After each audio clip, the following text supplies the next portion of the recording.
Som. Tudo bem. Mas e aí, vocês estão bem?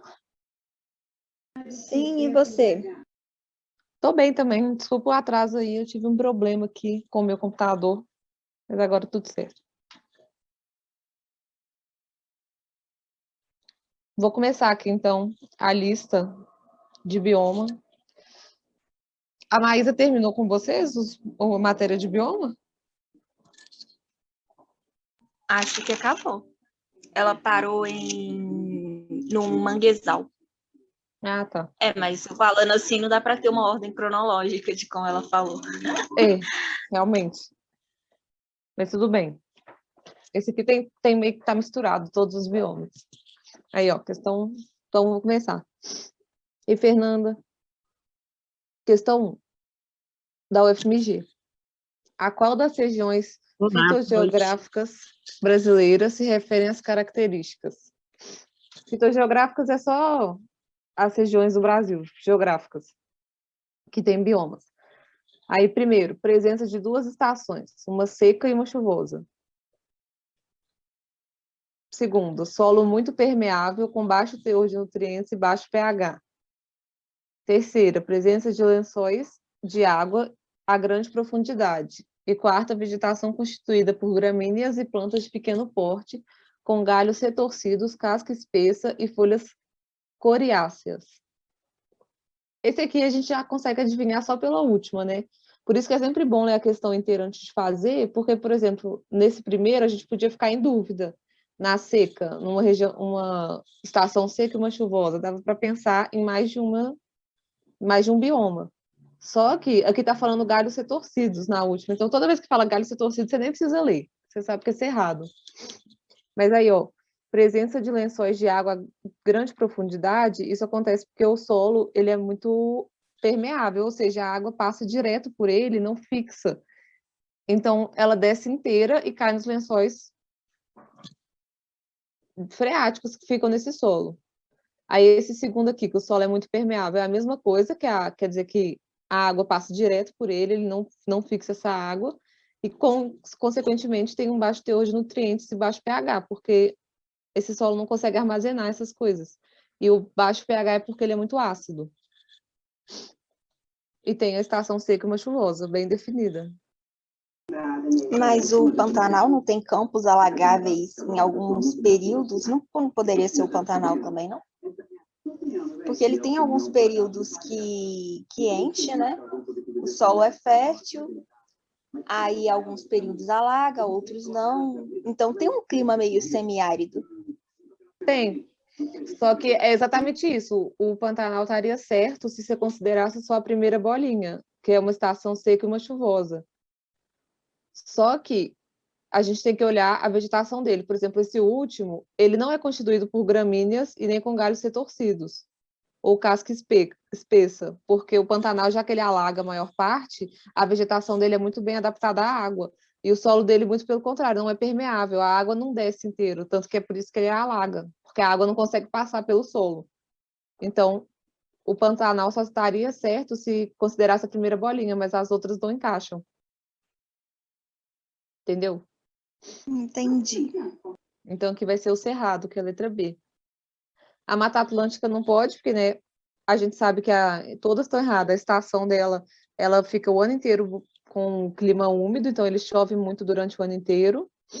O solo da Mata Atlântica não é permeável e tem muito nutriente, só não tem luminosidade suficiente para o solo ser fértil. Não tem lençóis freáticos, porque já que o solo não é permeável, a água não passa assim, não com grande profundidade igual o do Cerrado. E a vegetação da Mata Atlântica são árvores de grande porte, não gramíneas e pequeno porte.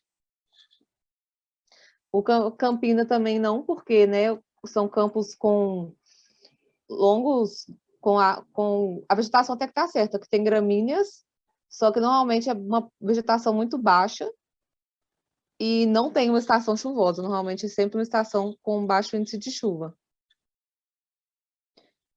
E aí o resto a gente já falou.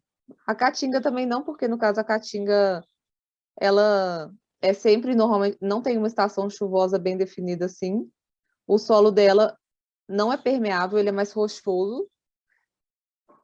porque a caatinga tem uma grande diversidade de plantas também, mesmo que sejam plantas adaptadas ao calor, ela tem uma grande diversidade e não tem lençóis freáticos, porque ela falta muita água. Mas aí, então, a resposta certa aqui é a letra B, questão 2 da UFC. A importância dos manguezais como ecossistemas relacionados à produtividade marinha deve-se à alta diversidade de fanerógamas, principalmente espécies com estrutura radicular complexa que permite a estabilização dos solos costeiros.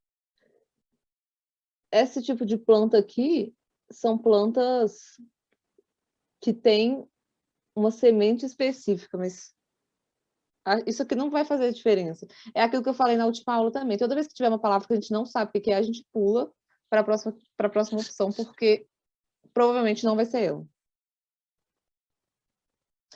Aí aqui está falando que tem estrutura radicular complexa que permite a estabilização dos solos costeiros. A estrutura radicular ela não é complexa, ela só é tipo acima do nível da água para eles conseguirem respirar. Uma estrutura radicular complexa seria, por exemplo, a da caatinga, que tem que ser complexa para eles conseguirem puxar mais água de um solo que não tem água suficiente. Aí B, a baixa oxigenação do substrato e a predominância de bactérias anaeróbicas, responsáveis por processos de liberação de nutrientes. Ou seja, o enunciado está perguntando relacionado à produtividade marinha. Produtividade marinha é a quantidade de produtos que tem naquele ecossistema. Quanto maior o número de produtores, maior vai ser a produtividade.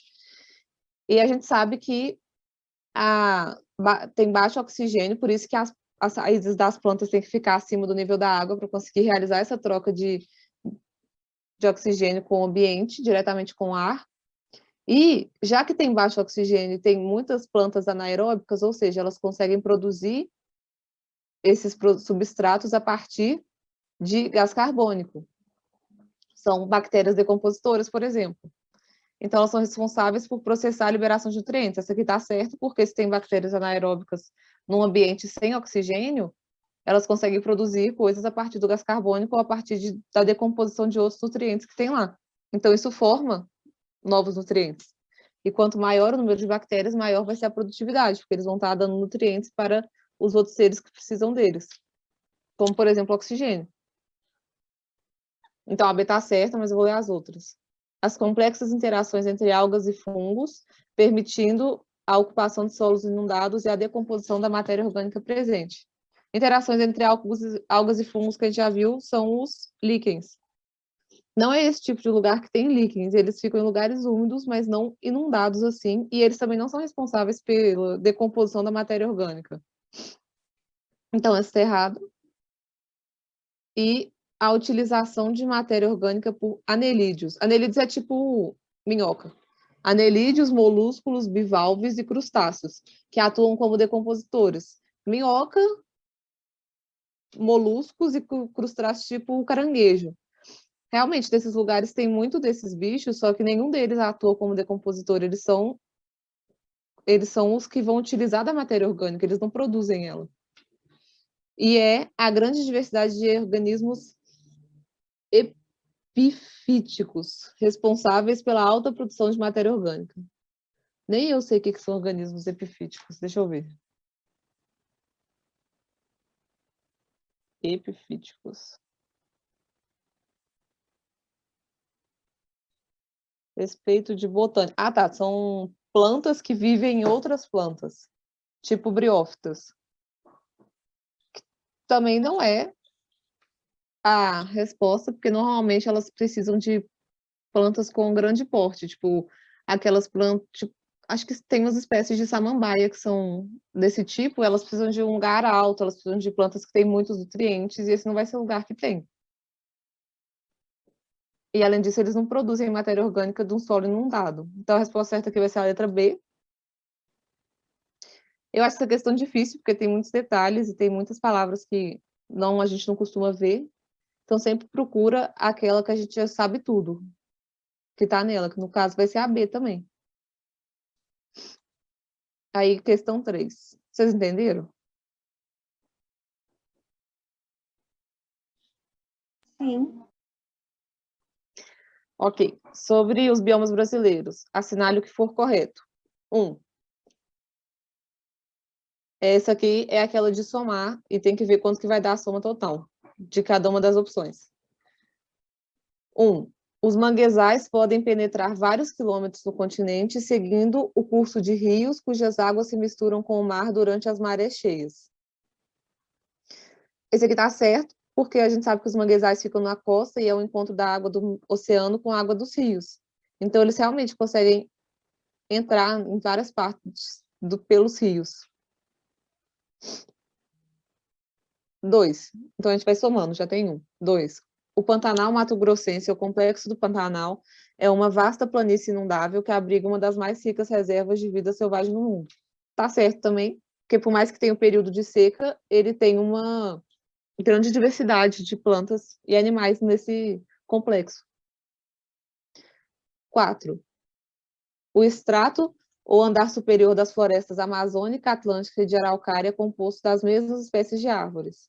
Essa aqui está errado, porque elas ficam muito distantes uma da outra. Eu vou até pegar um mapa nessa questão aqui. Bom,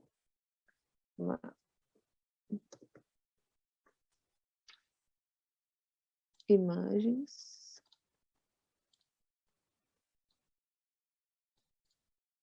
Pronto.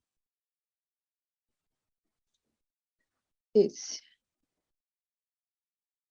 Tá vendo aqui, ó, a floresta amazônica em verde, a Mata Atlântica, e aqui não tem a Mata de Araucária.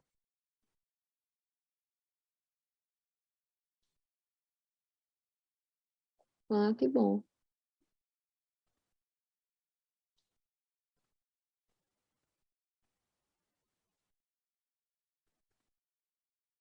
Esse aqui vai ter. Aqui. Em verde tem a Amazônia, a Mata de Araucária em verde escuro e a Mata Atlântica nesse azul meio verde. Tipo assim, elas ficam em locais muito diferentes, então a vegetação delas não vai ter a mesma espécie de planta nesse tipo de vegetação, porque elas são em locais completamente diferentes. Pode até ter em comum entre o final da Mata de Araucária e o começo da Mata Atlântica aqui embaixo, só que entre as três não vai ter uma espécie em comum assim.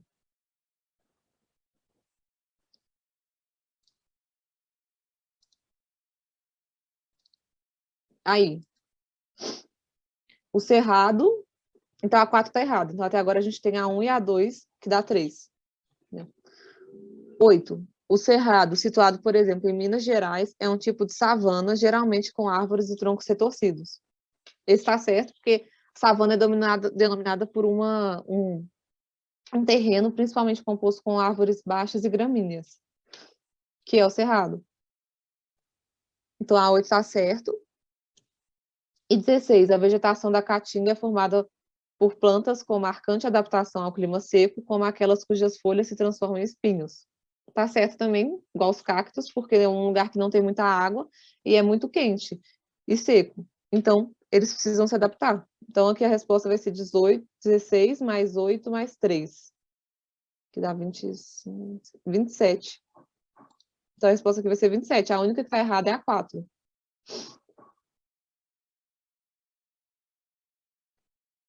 Essa questão ia ser boa se tivesse um mapa, né? Porque dava para ver. 4 do Enem. Nossa, o Enem tem esses textos grandes, né? Que chatice. Toda vez que eu faço questão do Enem, eu primeiro leio o enunciado antes de ler o texto, porque aí eu já sei o que está pedindo na hora que eu for ler. Então, ó, as florestas crescem onde chove ou chove onde crescem as florestas, de acordo com o texto, ou seja, está perguntando de acordo com o texto. Toda vez que falar isso, mesmo se o que você souber é diferente, você tem que marcar o que tiver de acordo com ele. Aí, ó, as florestas tropicais estão entre as maiores, mais diversos e complexos biomas do planeta. Novos estudos sugerem que elas sejam potentes reguladores de clima ao provocarem um fluxo de umidade para o interior dos continentes, fazendo com que essas áreas de floresta não sofram variações extremas de temperatura e tenham umidade suficiente para promover a vida. Um fluxo puramente físico de umidade do oceano para o continente, em locais onde não há floresta, alcança poucas centenas de quilômetros. Verifica-se, porém, que as chuvas sobre as florestas nativas não dependem da proximidade com o oceano. Essa evidência aponta para a existência de uma poderosa bomba biótica de umidade em lugares como, por exemplo, a bacia amazônica. Devido à grande e densa área de folhas, as quais são evaporadores otimizados, essa bomba consegue devolver rapidamente a água para o ar, mantendo ciclos de evaporação e condensação que fazem a umidade chegar a milhares de quilômetros no interior do continente. Ou seja, está falando daqueles rios voadores que a gente viu na última monitoria também. Porque as florestas tropicais, elas evaporam muito a umidade, e aí formam essas grandes massas de ar que levam água para todo o continente, para diversos lugares. E aí o que está falando aqui é que as florestas tropicais, por exemplo, quando não tem floresta no território, e vem essas massas de ar do oceano, elas só conseguem percorrer poucos quilômetros. E quando tem uma floresta, ela consegue levar essa massa de ar para muitos lugares devido às folhas e à grande quantidade de água que é produzida, que é esse tal de bomba biótica de umidade. E isso consegue fazer com que tenha muito mais vida e água em outras regiões onde tem a floresta. E aí, tá perguntando, de novo, as florestas crescem onde chove ou chove onde crescem as florestas, de acordo com o contexto. Onde chove, a floresta. Não, porque, igual ele estava falando, que quando chega a massa de ar do oceano, ela só chega até poucos quilômetros, não necessariamente tem uma floresta ali, mas chove. Então, não é A. B, onde a floresta cresce, chove. Está certo? Porque é o que está falando, todo lugar que tem uma floresta tropical, ela vai ser capaz de evaporar essa água, então vai chover. C, onde há oceano, a floresta, também não, que é a mesma coisa da A. D, apesar da chuva, a floresta cresce. É o contrário, a floresta só chove porque tem a floresta. E no interior do continente, só chove onde há floresta. Também não, porque pode vir do oceano, ele só não vai chegar muito longe. Essa massa de umidade vindo do oceano. Então a resposta aqui vai ser a letra B.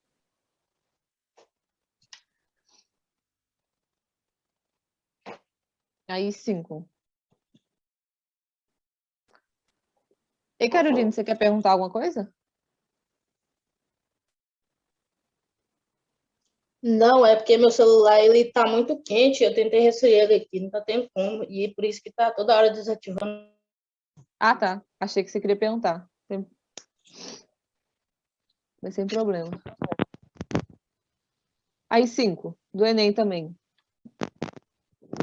2 pesquisadores percorreram os trajetos marcados no mapa.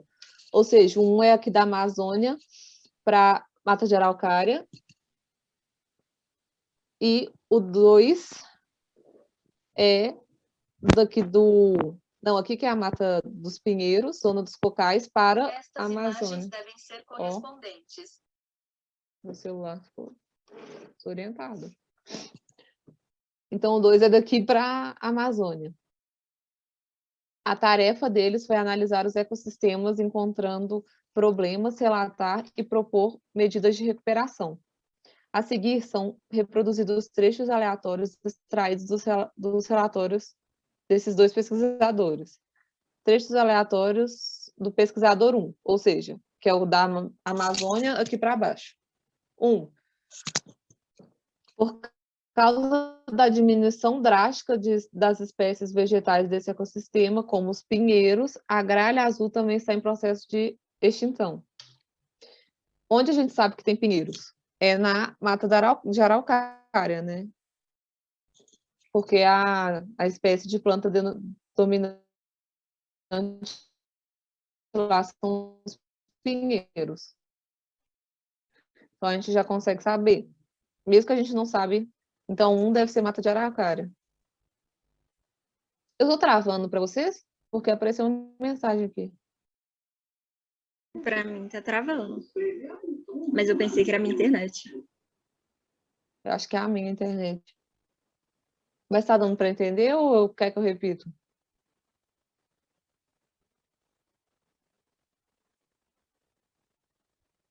Tá dando para entender, só tá falhando um pouco.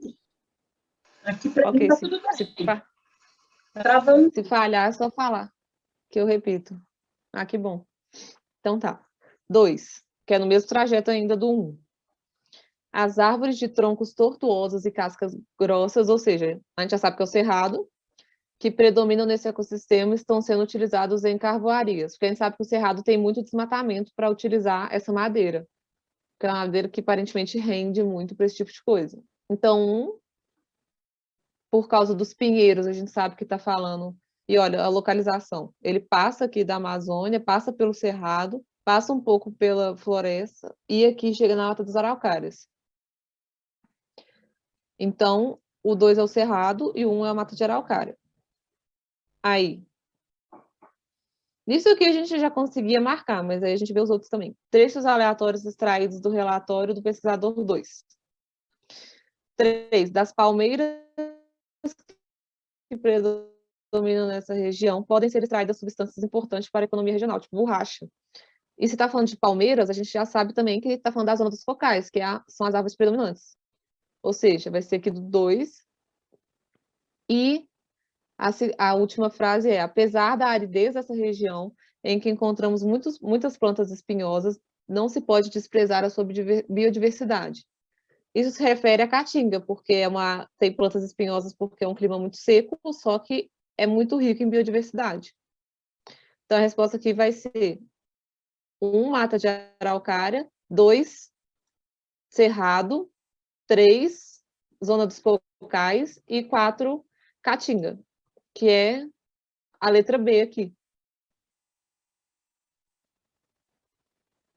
Essas questões eu acho que elas são muito boas, porque você vai eliminando. Se você não souber uma, dá para você cortar as outras. Por exemplo, só de saber que era mata de araucária, você já acertava, porque é a única opção que tem mata de araucária como primeiro. Aí, Quais são as 6. características da mata das araucárias mesmo? Mata de araucária são... Porque travou, eu não consegui ouvir sobre a... Ah, tá. A mata de araucária aqui são dos pinheiros, ou seja, a principal vegetação de lá são os pinheiros mesmos, que são árvores de grande porte, tem 2 estações bem definidas e tem um índice de chuvas constante durante o ano inteiro, porque já que são árvores de grande porte, elas precisam de ter chuva sempre. E coníferas também. Vou até pôr uma foto aqui. Me lembra até o amazônico, ele fica aqui em cima, né? Não, ele fica ali embaixo, ó. Mata das araucárias. Ah, tá. Esqueci de compartilhar a foto. Aqui. Mata de araucária. É esse verde aqui, que era lá embaixo, que era o trajeto que ele fez, da Amazônia lá para baixo.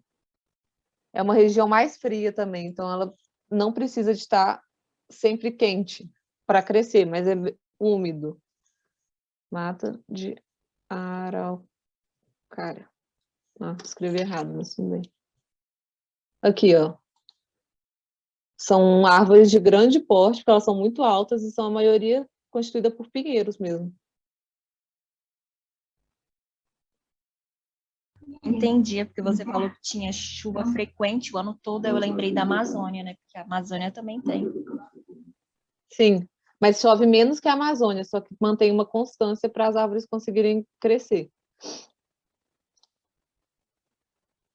Mas não tem um período grande de seca, por exemplo. Aí, 6. Sobre a caatinga, analise as afirmativas a seguir. 1.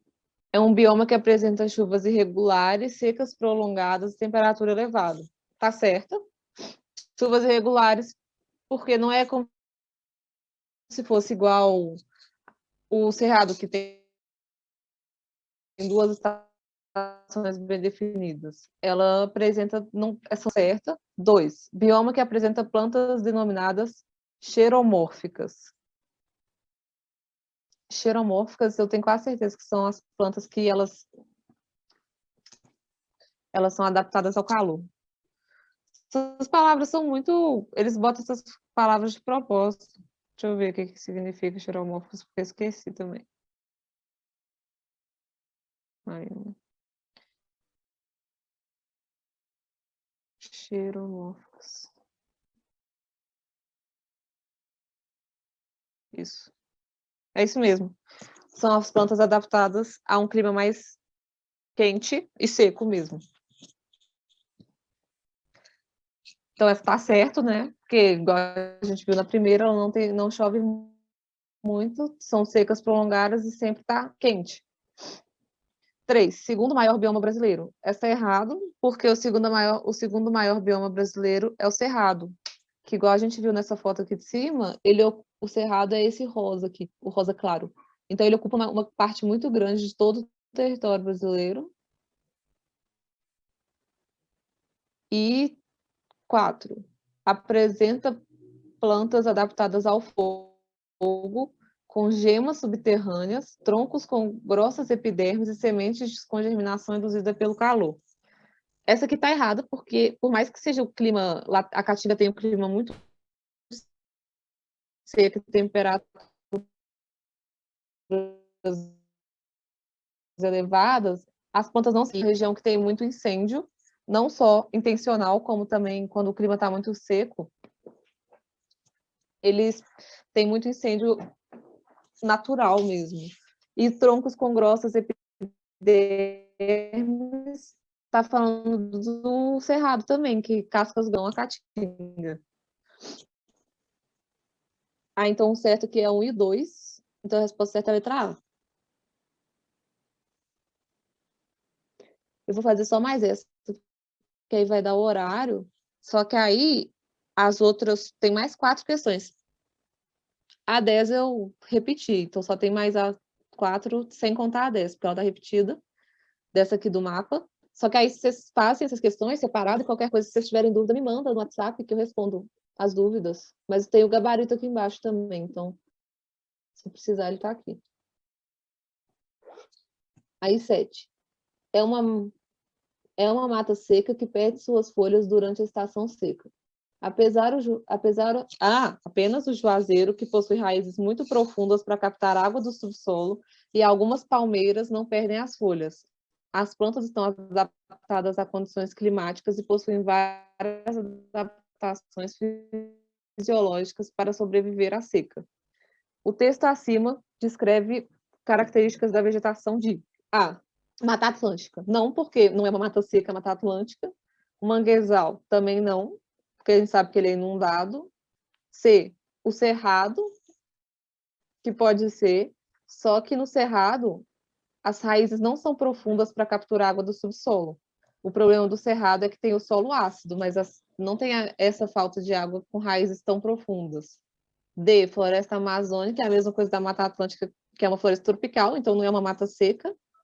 E é caatinga, que é a resposta certa, que é a estação que tem as raízes muito profundas, porque o solo dela é arenoso, então eles têm que ter raízes profundas, porque a água escorre inteira, então ela tem que chegar muito no fundo do solo para conseguir captar essa água. Toda vez que aparecer raiz profunda, é sobre caatinga. E aí, vou parar aqui na 8, porque já deu horário. Vocês têm alguma dúvida nessas 7 que a gente corrigiu? Não.